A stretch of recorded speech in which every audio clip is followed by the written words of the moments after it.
Maagang-maaga pa lamang ay gumising na si Ramon sa malamig na silid ng barracks. Tahimik ang paligid, tanging mahinang ugong ng electric fan at hilik ng ilan niyang kasamahan ang maririnig. Sa labas ng bintana, unti-unti nang sumisilip ang mapusyaw na liwanag ng bukang liwayway. Dahan-dahan siyang bumangon mula sa kanyang higaan. Maingat niyang inayos ang kumot, gaya ng itinuro sa kanila noong sila'y nasa training pa lamang. Isa si Ramon sa mga sundalong kilala sa kanilang kampo bilang masipag, tahimik at disiplinado. Hindi siya palaimik, ngunit kapag inatasan ng tungkulin, lagi niyang ibinibigay ang buong lakas at talino. 23 taong gulang pa lamang si Ramon, ngunit marami na siyang pinagdaanan. Lumaki siya sa isang maliit na baryo sa probinsya ng Quezon, anak ng isang magsasaka at isang tindera sa palengke. Bata pa lamang siya ay sanay na sa hirap ng buhay, pagsasaka sa umaga, pag-aaral sa hapon at pagtulong sa pamilya sa gabi. Pangarap niyang maging sundalo mula pa noong bata siya. Hindi dahil sa karangalan o kasikatan, kundi dahil nais niyang magsilbi at makatulong sa bayan. Nang makapasa siya sa pagsusulit at tanggapin sa serbisyo, labis ang tuwa ng kanyang mga magulang. Ngunit hindi niya akalaing ang kanyang unang malaking destino ay magdadala sa kanya sa isang lugar na puno ng hiwaga at panganib. Habang inaayos niya ang kanyang uniforme, biglang tumunog ang kampana sa labas. "Reve! Reve!" Mabilis na nagsitayuan ang mga sundalo. Naguunahan silang magsuot ng sapatos at sumunod sa utos. Ilang minuto lamang ay nakahanay na sila sa gitna ng kampo. Sa harap nila ay nakatayo si Kapitan Morales, isang veteranong opisyal na maraming beses nang nakaranas ng labanan sa iba't ibang bahagi ng bansa. Matipuno ang kanyang pangangatawan at matalim ang mga mata.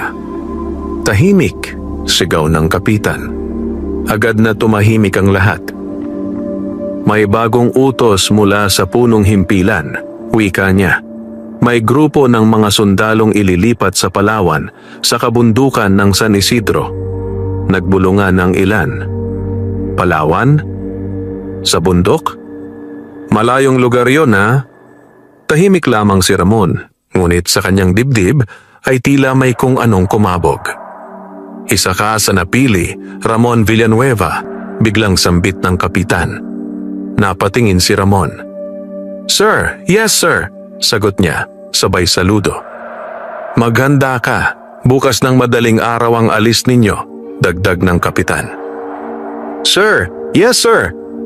Kinagabihan, habang nag-iimpake si Ramon ng kanyang mga gamit, hindi mawala sa kanyang isipan ang sinabi ng kapitan.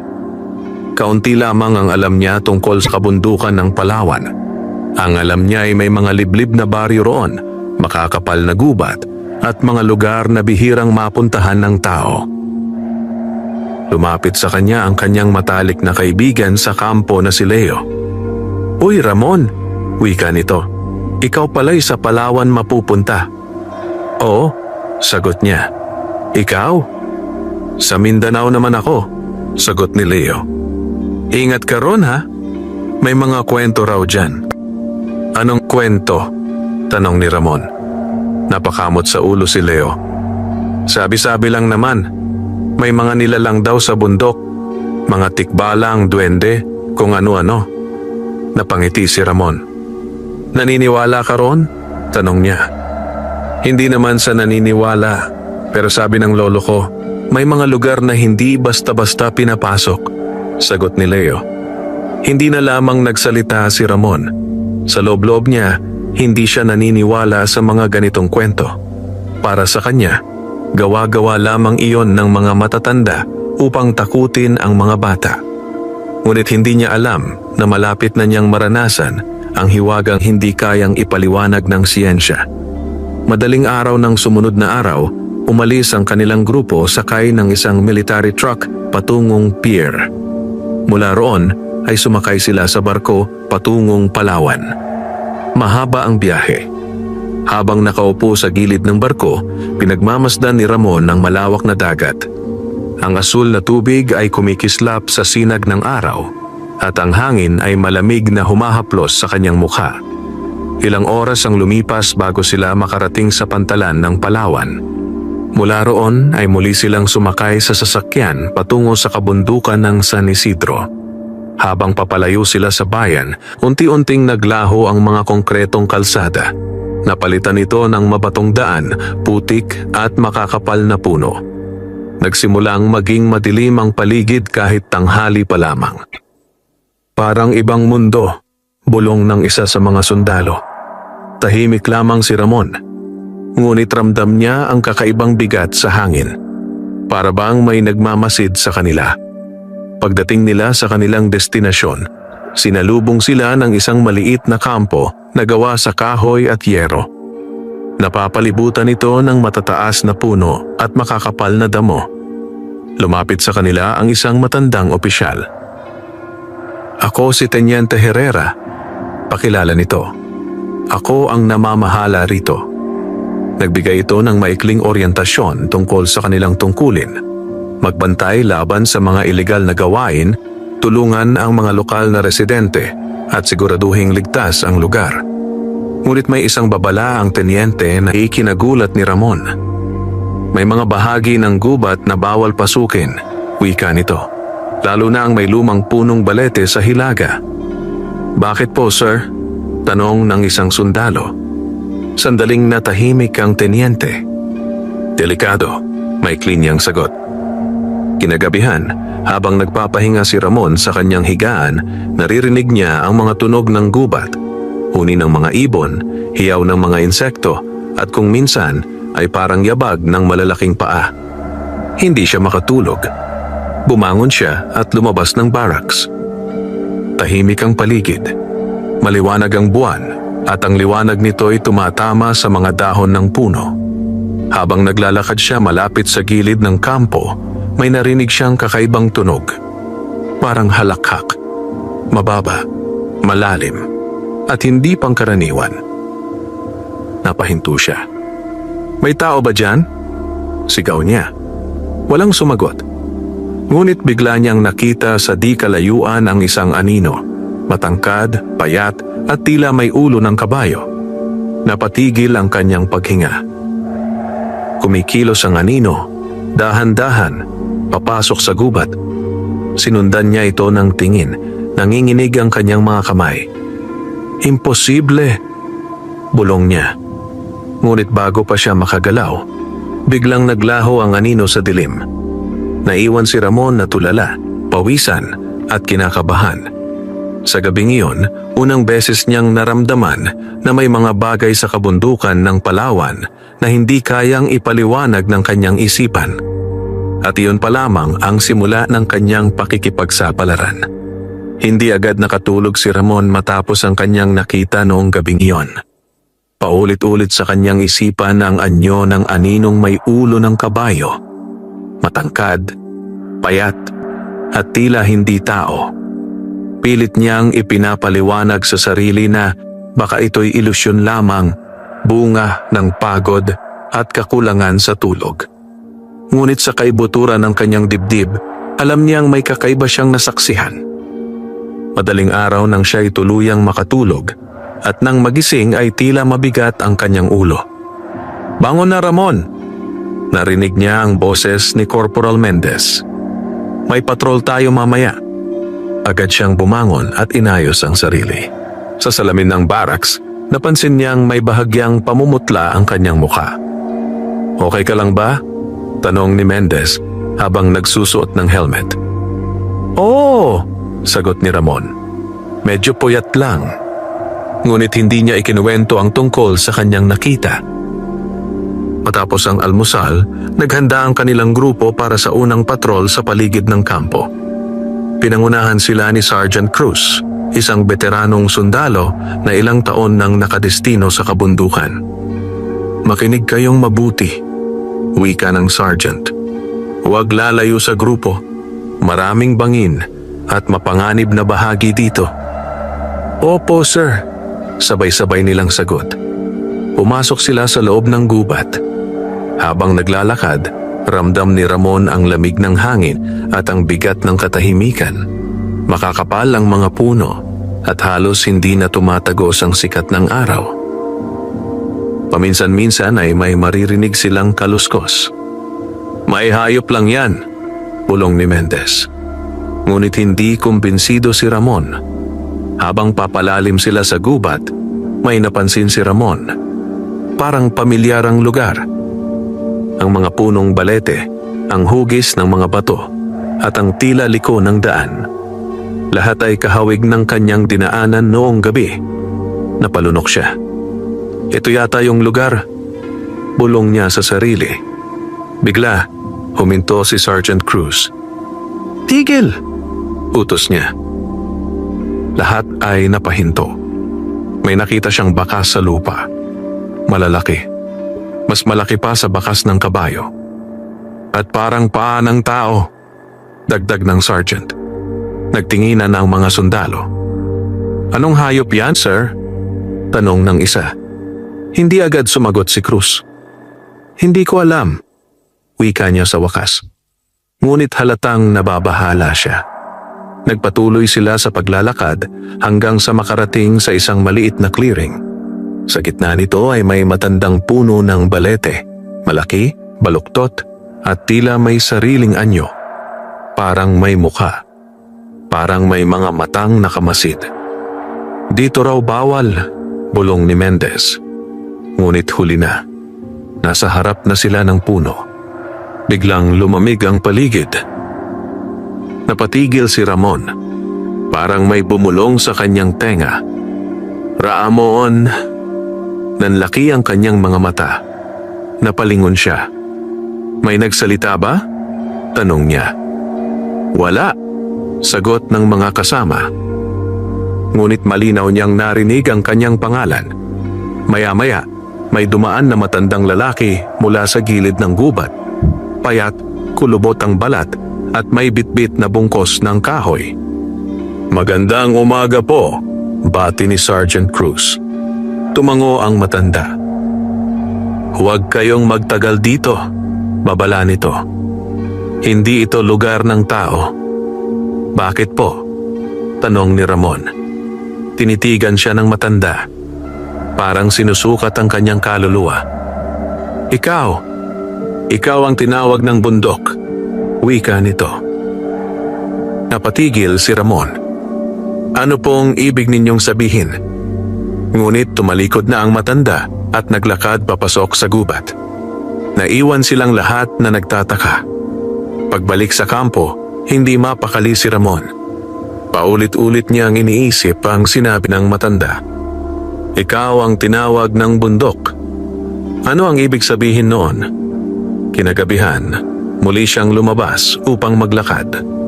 Tahimik ang kampo. Tahimik ang gubat. Ngunit sa gitna ng katahimikan, may maririnig siyang parang mga bulong. Parang mga tinig na nagmumula sa mga puno. "Lumapit ka. Huwag kang matakot. Hinahanap ka namin." Napahawak siya sa kanyang ulo. "Tama na," bulong niya. Ngunit biglang may dumaan na hangin. Malakas, malamig, at sa harap niya, unti-unting lumitaw ang isang nilalang. Matangkad, may katawan ng tao, may ulo ng kabayo, maitim ang mga mata, at nakatitig sa kanya. Napaatras si Ramon. Hindi siya makasigaw. Hindi siya makagalaw. Ngumiti ang nilalang at nagsalita sa tinig na parang nagmumula sa kailaliman ng lupa. "Tumating na ang oras mo, Ramon." At sa sandaling iyon, nawalan ng malay si Ramon. Unti-unting nagbalik ang malay ni Ramon. Sa una, tanging kadiliman ang kanyang nakita. Parang lumulutang siya sa isang malalim na hukay na walang hanggan. Mabigat ang kanyang katawan at parang may humihila sa kanya pababa. "Nasaan ako?" bulong niya. Dahan-dahan niyang iminulat ang kanyang mga mata. Nagulat siya sa kanyang nakita. Hindi na siya nasa kampo. Nasa gitna siya ng isang malawak na damuhan na kumikislap sa ilalim ng mapusyaw na liwanag. Ang langit ay kulay ube at bughaw na may mga bituing parang apoy. Ang hangin ay mabango, parang amoy ng sariwang damo at bulaklak. Panaginip ba ito? Tanong niya sa sarili. Sinubukan niyang tumayo. Nang makaramdam siya ng sakit, napagtanto niyang totoo ang lahat. Ito'y hindi panaginip. Sa di kalayuan, may nakita siyang mga nilalang. Maliiliwanag ang kanilang katawan, parang may sariling ilaw. May pakpak ang ilan, ang iba na may buntot, sungay o kakaibang anyo. Mga engkanto. Napalunok si Ramon. Naalala niya ang mga kwento ng kanyang lola noong bata pa siya tungkol sa mga nilalang na nagbabantay sa kalikasan. Hindi ito totoo, bulong niya. Ngunit naririnig niya ang kanilang tawanan. Nakikita niya ang kanilang paggalaw. Totoo ang lahat. Habang naglalakad siya, may lumapit sa kanyang isang nilalang na mas matangkad kaysa sa iba. May suot itong balabal na gawa sa mga dahon at liwanag. Ang mga mata nito ay parang dalawang bituin. Maligayang pagdating, Ramon Villanueva. Wika nito. Nagulat si Ramon. Paano ninyo alam ang pangalan ko? Alam namin ang lahat ng pumapasok sa aming mundo. Sagot nito. Anong lugar ito? Tanong niya. Ito ang lihim na lupain ng kabundukan. Paliwanag ng nilalang. Mundo ng mga tagapagbantay. Bakit ako narito? Tanong ni Ramon. Ngumiti ang nilalang. Dahil ikaw ang napili. Pinangunahan siya ng nilalang patungo sa isang malaking puno na kumikislap. Ang mga ugat nito ay parang ginto at ang mga dahon ay tila gawa sa salamin. Sa ilalim nito ay may matandang tikbalang. Mas malaki ito kaysa sa kanyang nakita noong gabi. Mas maitim, mas makapangyarihan. Ngunit hindi ito mukhang masama. Ang mga mata nito ay puno ng karunungan. Lumapit ka, anak ng tao, wika nito. Nanginginig, lumapit si Ramon. Ako si dakilang bantay ng kabundukan, pakilala ng tikbalang. Ako ang nagbabantay sa hangganan ng inyong mundo at sa amin. Bakit ninyo ako kinuha? Tanong ni Ramon. Dahil may paparating na panganib, sagot ng tikbalang. At kailangan namin ng isang pusong dalisay. Ikinuwento ng tikbalang ang tungkol sa isang madilim na puwersa na unti-unting sumisira sa balanse ng kalikasan. Isang nilalang na dating tagapagbantay, ngunit tinangay ng kasakiman at galit. Si Balot, wika ng tikbalang, ang naligaw na anino. Gusto niyang sakupin ang dalawang mundo, dagdag nito. Bakit ako? Tanong ni Ramon. Dahil ikaw ay sundalo, sagot ng tikbalang. Marunong kang lumaban, ngunit higit doon, marunong kang magmahal at magsakripisyo. Napayuko si Ramon. Hindi niya inakalang may makakapansin sa kanyang pagkatao. Inilapit ng tikbalang ang kanyang kamay. Sa palad nito ay may isang maliit na anting-anting. Mukha itong hugis ng dahon na may ukit ng mata at bituin. Ito'y kumikislap sa kulay berde at ginto. Ito ang agimat na bantay, wika nito. Sa tulong nito, makikita mo ang hindi nakikita, maririnig ang hindi naririnig, at lalakas ang iyong loob. Ingat lamang, dagdag nito. May kapalit ang bawat kapangyarihan. Ano pong kapalit? Tanong ni Ramon. Ang iyong takot, sagot ng tikbalang. Kailangan mong harapin ito. Tahimik na tinanggap ni Ramon ang agimat. Nang hawakan niya ito, nakaramdam siya ng init na dumaloy sa kanyang buong katawan. Parang may liwanag na pumasok sa kanyang dibdib. Biglang umuga ang paligid. Nagsimulang magdilim ang langit. Dumarating na siya, wika ng tikbalang. Bumalik ka na sa iyong mundo, utos nito. Maghanda ka. Paano po ako babalik? Tanong ni Ramon. Ngunit hindi na ito sumagot. Isang malakas na liwanag ang bumalot kay Ramon. Napapikit siya. At muli nawalan ng malay. Nagising si Ramon sa kanyang higaan sa barracks. Pawisan. Hingalin. Mahigpit ang hawak niya sa kanyang kamao. Nang ibuka niya ito, nandoon ang agimat. Kumikislap. Totoo. Hindi panaginip. Sa labas, narinig niya ang sigaw ng bantay. Alerto! May nangyaring kakaiba sa hilagang bahagi ng gubat. Napatingin si Ramon sa bintana. At sa di kalayuan, may nakita siyang itim na usok na umaangat sa langit. Alam niyang nagsisimula na ang tunay na laban. Nagkagulo ang buong kampo. Bilis, kumilos kayo, sigaw ni Kapitan Morales habang nagtatakbuhan ang mga sundalo palabas ng barracks. Mabilis na sinuot ni Ramon ang kanyang bota at kinuha ang kanyang rifle. Ngunit sa gitna ng pagmamadali, naramdaman niya ang kakaibang init sa kanyang dibdib mula sa agimat na nakasabit sa kanyang leeg. Parang may sariling pulso ito. Parang may buhay. Ramon! Sigaw ni Mendez. Sa ilaga tayo. Oo, sagot niya. Sabay silang tumakbo patungo sa gilid ng kampo kung saan makikita ang itim na usok. Habang papalapit sila, lalong lumalakas ang amoy ng nasusunog na kahoy at dahon.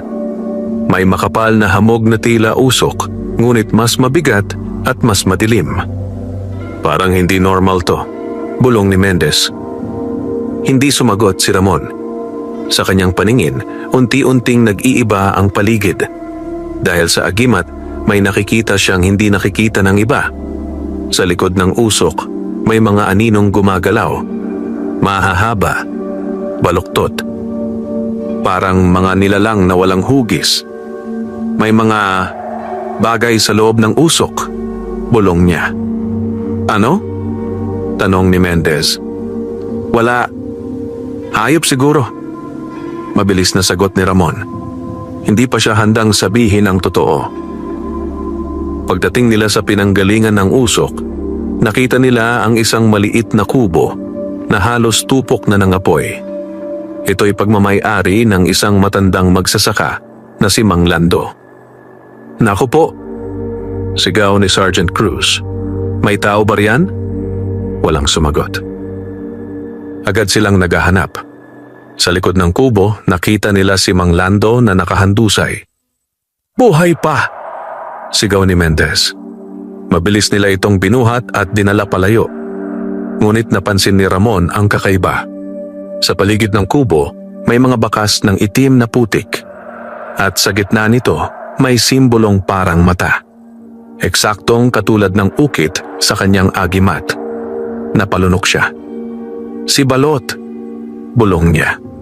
Habang ginagamot si Mang Lando, unti-unti itong nagkamalay.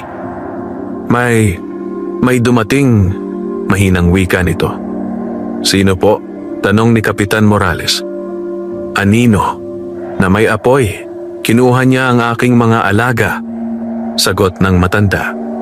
Nagtinginan ng mga sundalo. Baka magnanakaw lang, bulong ng isa. Ngunit alam ni Ramon na hindi iyon totoo. Kinagabihan, tinawag si Ramon ni Teniente Herrera sa opisina nito. Umupo ka, wika ng Teniente. Umupo si Ramon, kinakabahan. May napansin kami sa iyo, wika ni Herrera. Simula nang dumating ka, sunod-sunod ang kakaibang pangyayari.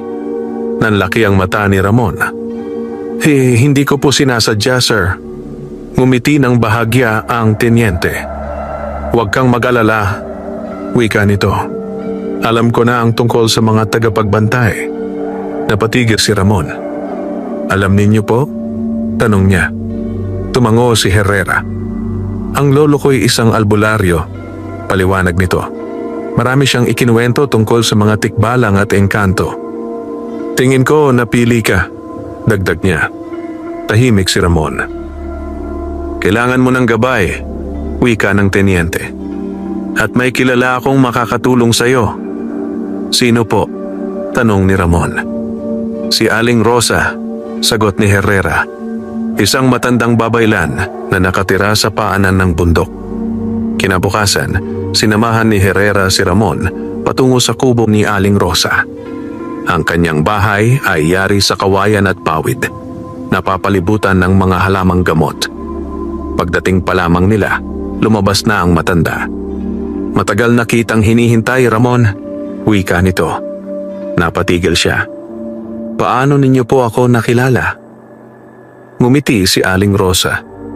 Amoy liwanag ka, iho, sagot nito. At amoy panganib.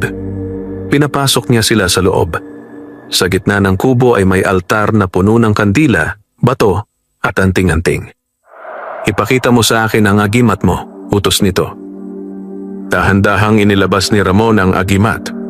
Nang makita ito ni Aling Rosa, napasinghap siya. Agimat ng bantay, bulong niya. Ito'y bihirang ibigay. Ano po ang ibig sabihin? Tanong ni Ramon. Ipinatong ng matanda ang kanyang kamay sa balikat ni Ramon. Ibig sabihin, ikaw na ang unang tagapagtanggol ng bundok, wika nito. At ang unang haharap kay Balot. Sa labas, biglang kumulog at nagsimulang umulan ng malakas. Parang babala ng paparating na bagyo. Malakas ang ulan nang sila'y lumabas sa kubo ni Aling Rosa. Bumagsak ang mga patak sa lupa na parang maliliit na palakol at ang hangin ay tila may dalang babala. Tahimik na naglakad si Ramon sa tabi ni Teniente Herrera. Magulo ang kanyang isipan. Unang tagapagtanggol ng bundok. Paulit-ulit itong umuukil-kil sa kanyang utak. Sir, basag niya sa katahimikan. Handa po ba talaga ako para dito? Napatingin si Herrera sa kanya. Walang sino mang handa sa simula, sagot nito. Pero natututo ang tao kapag may ipinaglalaban. Pagbalik nila sa kampo, ipinatawag agad si Ramon ni Kapitan Morales. May mga ulat ng pagkawala ng ilang alagang hayop sa kalapit na baryo. May mga punong natutuyo kahit tag-ulan. May mga taong nagkakasakit ng walang malinaw na dahilan. May koneksyon yan, wika ni Herrera. Tahimik na nakinig si Ramon. Alam niyang unti-unting gumagalaw si Balot. Kinagabihan, bumalik si Ramon sa kubo ni Aling Rosa mag-isa. Ayon sa matanda, kailangan niyang matutunan kung paano gamitin ang agimat. Sa loob ng kubo, sinindihan ni Aling Rosa ang 3 kandila. Inilatag niya ang isang bilog na gawa sa asin at abo. Umupo ka sa gitna, utos nito. Sumunod si Ramon. Isara mo ang iyong mga mata, dagdag ng matanda, at pakinggan mo ang sarili mong hininga. Ginawa niya. Unti-unting naging malinaw ang lahat. Naririnig niya ang tibok ng kanyang puso, ang pag-ikot ng hangin, ang galaw ng lupa. Ngayon, wika ni Aling Rosa, hawakan mo ang agimat. Mahigpit niyang hinawakan ito. Biglang uminit ang paligid. Parang may apoy sa kanyang dibdib. Isipin mo ang iyong pinakamalaking takot. Utos ng matanda. Napalunok si Ramon. Sa kanyang isipan, lumitaw ang larawan ng kanyang mga magulang. Nagdurusa, walang tumutulong, nawawalan ng pag-asa. Nakita niya ang sarili, walang magawa, walang lakas, walang saysay. Hindi, bulong niya. Biglang nagdilim ang kanyang paningin. Parang nahulog siya sa kawalan. Nakita niya ang sarili sa isang bangin. Sa ibaba nito ay walang katapusang dilim. May tinig na bumulong. Tumalon ka. Wala kang silbi. Hindi mo sila maililigtas. Nanginginig si Ramon. Hindi totoo yan, sigaw niya. May silbi ako. Mahigpit niyang hinawakan ang agimat. Biglang sumiklab ang liwanag. Nabura ang dilim. At siya'y bumagsak sa lupa, hinihingal. Magaling, wika ni Aling Rosa. Napasa mo ang unang pagsubok. Anong nangyari po? Tanong ni Ramon. Tinanggap mo ang iyong takot, sagot nito. Hindi mo tinakbuhan. Ang agimat ay hindi nagbibigay ng lakas, paliwanag ng matanda. Pinapalabas nito ang lakas na nasa loob mo na. Tahimik na nakinig si Ramon. Ipinakita ni Aling Rosa ang iba pang kakayahan ng agimat. Kapag tahimik ang kanyang isip, nakikita niya ang mga bakas ng espiritu. Kapag taimtim ang kanyang dasal, Nakakaramdam siya ng babala bago dumating ang panganib. Kapag matatag ang kanyang loob, nagiging malinaw ang kanyang paningin kahit sa dilim. Ngunit may kapalit. Sa tuwing ginagamit niya ito ng labis, nangihina siya. Parang nauubos ang kanyang lakas. Alalahanin mo, wika ni Aling Rosa, hindi ka dapat magpadala sa kapangyarihan. Opo, sagot niya.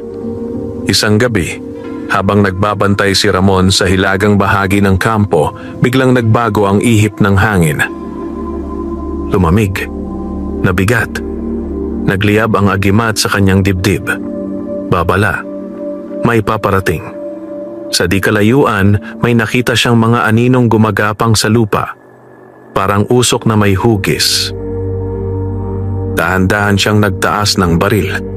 Ngunit naalala niya ang sinabi ni Aling Rosa. Hindi lahat ay kalaban na kayang barilin. Ibinalik niya ang baril.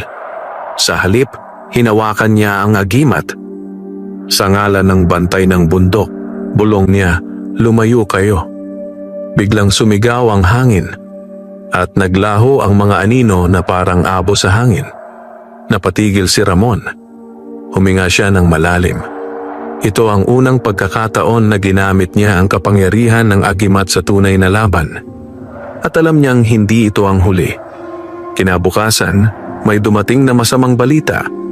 May isang bata sa baryo ang nawawala. Huling nakita malapit sa lumang punong balete. Ang parehong lugar na ipinagbabawal pasukin. Nanlamig ang buong katawan ni Ramon. Alam niyang ito ang susunod na hakbang ni Balot at kailangan niyang kumilos. Nagtipon ang mga sundalo sa gitna ng kampo matapos dumating ang balita tungkol sa nawawalang bata. 4 na oras na siyang nawawala, wika ni Kapitan Morales. Huling nakita malapit sa lumang balete. Napabuntong hininga ang kapitan. Alam niyo ang patakaran, dagdag niya. Delikado ang lugar na yon. Ngunit bago pa siya makapagsalita muli, umusad si Ramon.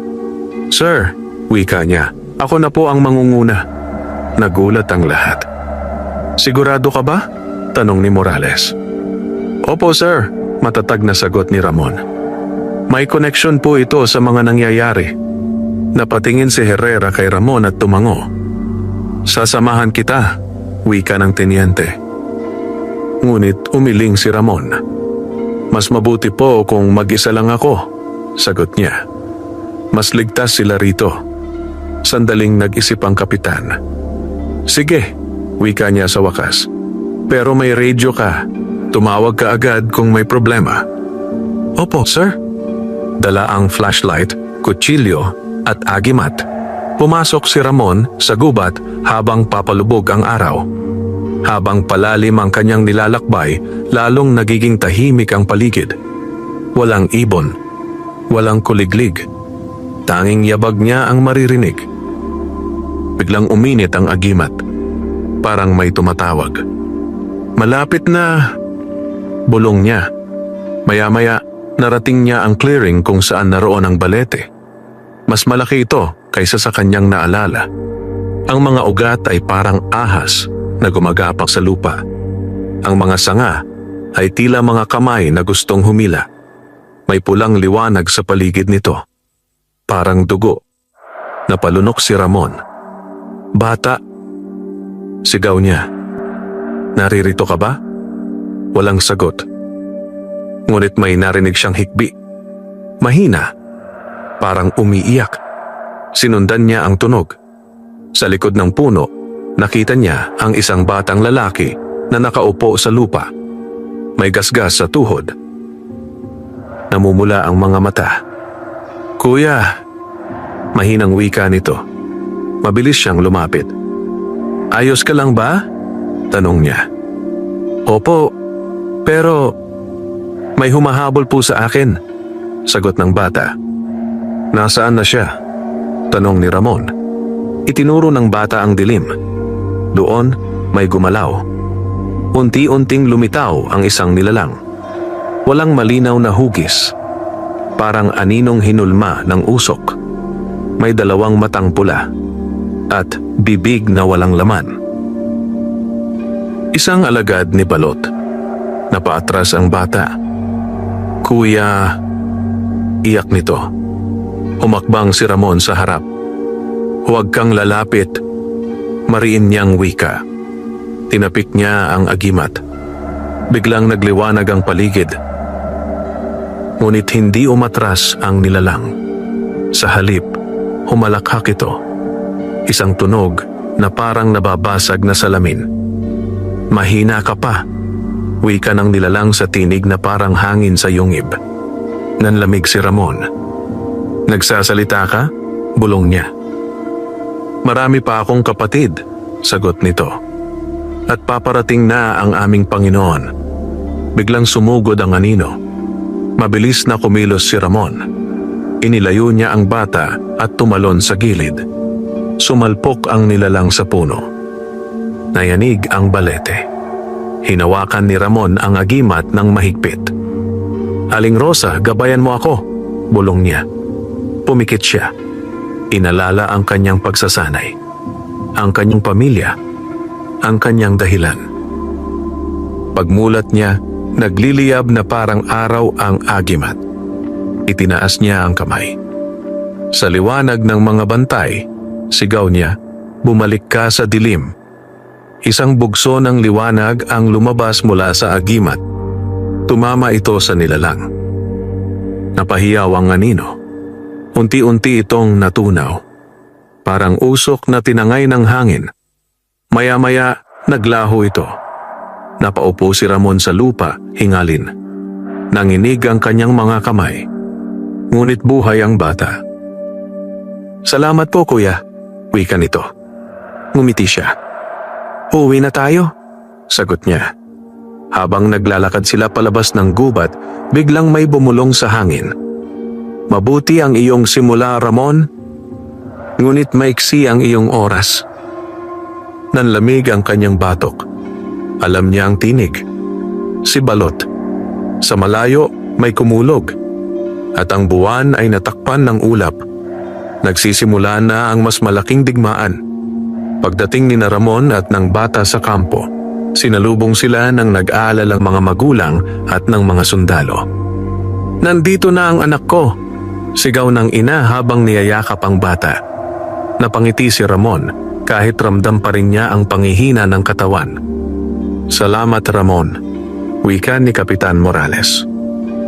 "Kung hindi dahil sa iyo, ginawa ko lang po ang tungkulin ko, sir," sagot niya. Ngunit alam ng lahat na higit pa roon ang kanyang ginawa. Kinagabihan, muling ipinatawag si Ramon ni Herrera at Aling Rosa. May kakaibang lungkot sa mukha ng matanda. Mas mabilis kaysa sa inaasahan ang paggalaw ni Balot, wika nito. "Bakit po?" tanong ni Ramon.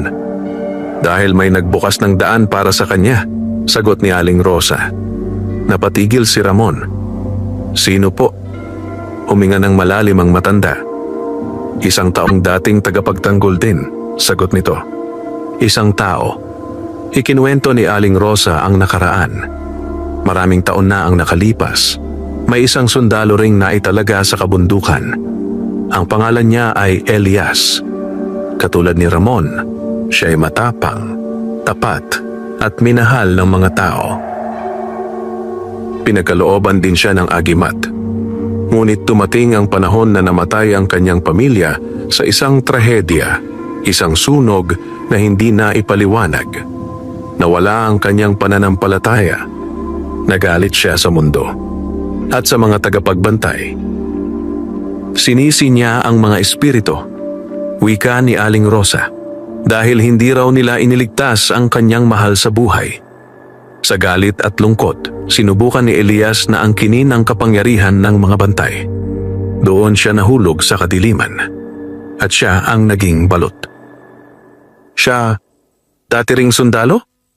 tanong ni Ramon. "Oo," sagot ni Herrera.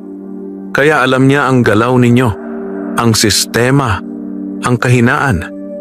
Nanikip ang dibdib ni Ramon. "Pwede pa po ba siyang iligtas?" tanong niya.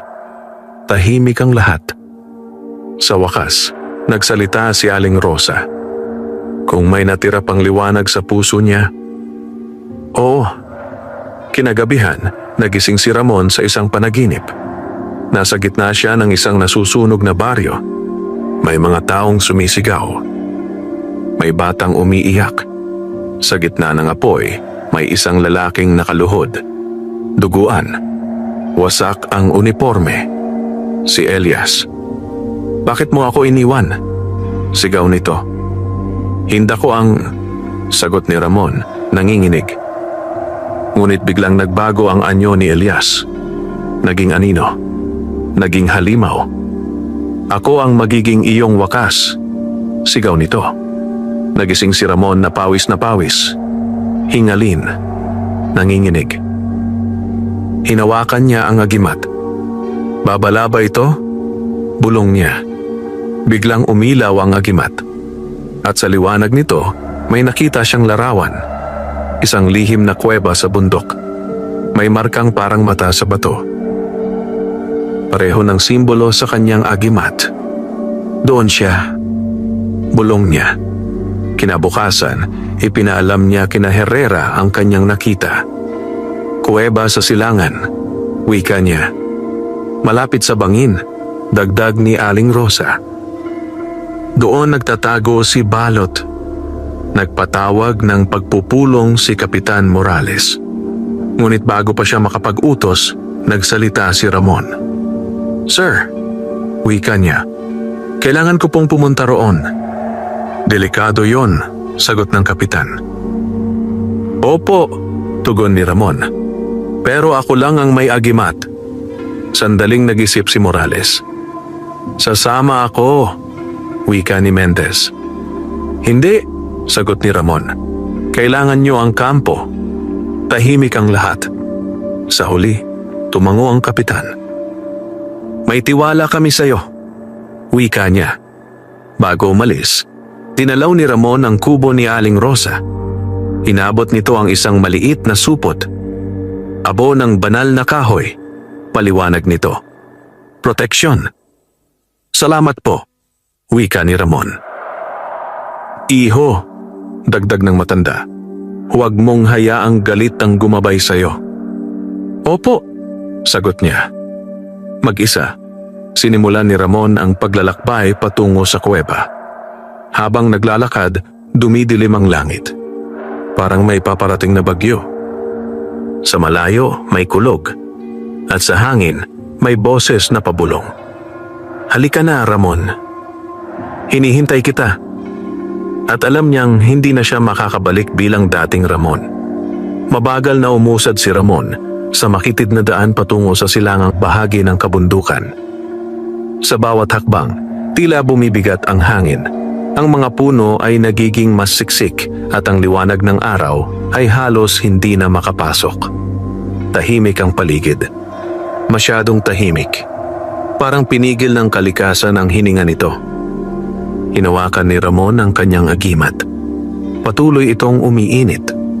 Palatandaan na malapit na siya sa pinanggagalingan ng kadiliman. Maya-maya, narating niya ang gilid ng isang malalim na bangin. Sa kabilang panig, nakatago sa likod ng mga gumagapang na baging, naroon ang bunganga ng kuweba. Parang bibig ng halimaw. Nakahanga. Nakahihindik. "Dito na," bulong niya. Huminga siya ng malalim at tumalon sa makitid na tulay na gawa sa lumang kahoy at lupid. Sa bawat yapak, umuuga ito. Ngunit hindi siya umatras. Pagpasok niya sa kuweba, sinalubong siya ng malamig at mamasa-masang hangin. May amoy ng lupa at bulok na dahon. Ginamit niya ang flashlight. Ngunit laking gulat niya nang mapansin na humihina ang ilaw nito habang papalalim siya. Parang sinisipsip ng kuweba ang liwanag. Sa halip, ang agimat ang nagsimulang lumiwanag. Sa mga pader ng kuweba may mga ukit, mga muka, mga kamay, mga matang umiiyak, parang mga kaluluwang nakakulong sa bato. Napahinto si Ramon. "Ano to?" bulong niya. Biglang may narinig siyang iyak. Mahina. Puno ng dalamhati. Sinundan niya ang tunog. Sa gitna ng kuweba, may isang malawak na silid. At sa gitna nito, May hukay na naglalabas ng itim na usok. Sa paligid ng hukay, may mga aninong paikot-ikot.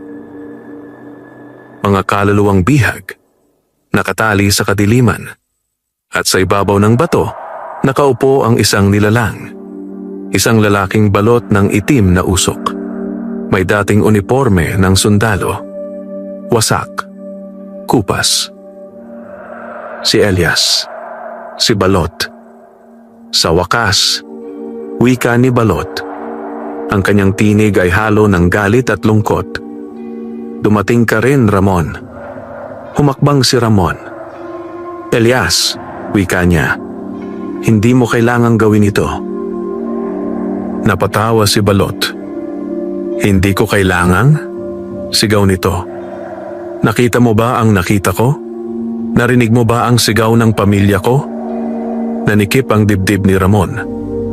Pasensya na, wika niya. Pero hindi mo kailangang idamay ang iba. Wala na akong pakialam sa iba, sigaw ni Balot. Biglang umangat ang mga anino. Umiikot sa paligid ni Ramon. Sumama ka sa akin, wika ni Balot. May kapangyarihan tayo, kaya nating baguhin ang mundo. Umiling si Ramon. Hindi sa paraan mo. Itinaas niya ang agimat. Biglang nagliwanag ang kuweba. Napatras ang mga anino. Ngunit ngumisi si Balot. Masyado ka pang mahina, wika nito. Ibinuka niya ang kanyang kamay. Mula sa hukay, may sumabog na itim na enerhiya. Tinamaan si Ramon. Tumilapon siya sa pader. Napasigaw siya sa sakit. Pilit siyang tumayo. Dumudugo ang kanyang noo. Nanginginig ang kanyang tuhod. Ngunit hindi siya sumuko. Hindi pa tapos. Bulong niya. Naalala niya ang kanyang pamilya. Ang mga taong kanyang tinulungan. Ang batang iniligtas niya. Muling nagliyab ang agimat. Biglang nagbago ang paligid. Parang napunta sila sa isang alaala. Isang baryong nasusunog. Isang batang umiiyak. Isang lalaking sumisigaw. Si Elias. Lumapit si Ramon. Huli na ang lahat, wika ni Elias. Hindi pa, sagot ni Ramon. Habang may humihinga, may pag-asa. Hinawakan niya ang kamay ni Elias. Biglang umagos ang liwanag mula sa agimat. Napahiyaw si Balot. Hindi! Sigaw nito. Nagbitak ang lupa. Nayanig ang kuweba. Nagsimulang bumagsak ang mga bato. Umalis ka! Sigaw ni Elias sa tunay niyang tinig. Habang kaya ko pang pigilan, nagulat si Ramon. Pero, ngayon na, sigaw nito. Nagdalawang isip si Ramon. Ngunit tumakbo siya palabas. Habang tumatakbo, naririnig niya ang sigaw ni Elias. Halo ng sakit at pagsisisi. Paglabas niya ng kuweba, isang malakas na pagsabog ang sumunod. Kumuho ang bunganga ng kuweba. Nababalot ng alikabok ang paligid. Napatigil si Ramon. Lumuhod siya. Elias! Bulong niya. Tahimik ang bundok. Parang nagluksa. Ngunit sa dibdib niya, umiinit pa rin ang agimat. Parang nagsasabing, hindi pa tapos ang laban. Mabagal na bumalik si Ramon sa kampo habang papalubog ang araw. Pagod ang kanyang katawan, sugatan ang noo at mabigat ang kanyang dibdib. Sa likuran niya, nananatiling tahimik ang bundok. Ngunit alam niyang ang katahimikang iyon ay pansamantala lamang. Parang humihinga pa rin ang kadiliman sa ilalim ng lupa. Pagdating niya sa kampo, sinalubong siya ni Herrera, Mendez at Kapitan Morales. Ramon! Sigaw ni Mendez. Akala namin, buhay pa ako, sagot ni Ramon, pilit na ngumiti. Ngunit napansin agad ni Herrera ang kanyang sugat. Halika, wika nito. Gamutin natin yan. Habang nililinis ang sugat, ikinuwento ni Ramon ang nangyari sa kuweba. Walang nagsalita. Lahat ay tahimik na nakinig. Akala ko tapos na, wika ni Morales. Pero sabi mo, hindi pa. Tumango si Ramon. May natira pa po sa kanya, sagot niya. Parang binhi ng kadiliman. Napabuntong hininga si Aling Rosa na dumating ng gabing iyon. Ang ganitong kasamaan, wika niya, hindi basta nawawala. Kailangan itong tuluyang iselyo. Paano po? Tanong ni Ramon. Tumingin ang matanda sa agimat. Sa huling ritual, sagot nito. Kinabukasan, nagtipon sila sa ilalim ng lumang balete. Ang paligid ay nilinis. Naglatag si Aling Rosa ng mga dahon, asin at bato. Nagpaikot siya ng usok mula sa nasusunog na damo. Ito ang selyo ng bantay, paliwanag niya. Isang ritual na gagamit ng lakas ng tao at ng espiritu. Pero may kapalit, dagdag niya. Ano po? Tanong ni Ramon. Tumingin siya ng diretso sa mga mata ni Ramon. Bahagi ng iyong lakas, sagot nito. Bahagi ng iyong buhay. Nanlamig si Ramon, ngunit hindi siya nagatubili. Handa po ako, wika niya. Lumubog ang araw. Sumikat ang buwan. Nagsimula ang ritual. Umupo si Ramon sa gitna ng bilog. Hinawakan niya ang agimat. Nagdasal si Aling Rosa sa sinaunang wika. Unti-unting nagbago ang hangin. Uminit. Umiikot. Parang may bagyong nabubuo. Biglang umangat mula sa lupa ang itim na usok. Nag-anyong mukha. Mukha ni balot. Ngunit basag. Wasak. Puno ng sakit. Hindi pa tapos, ungol nito. Itinaas ni Ramon ang agimat. Elias, wika niya, bitawan mo na. Napatingin ang anino.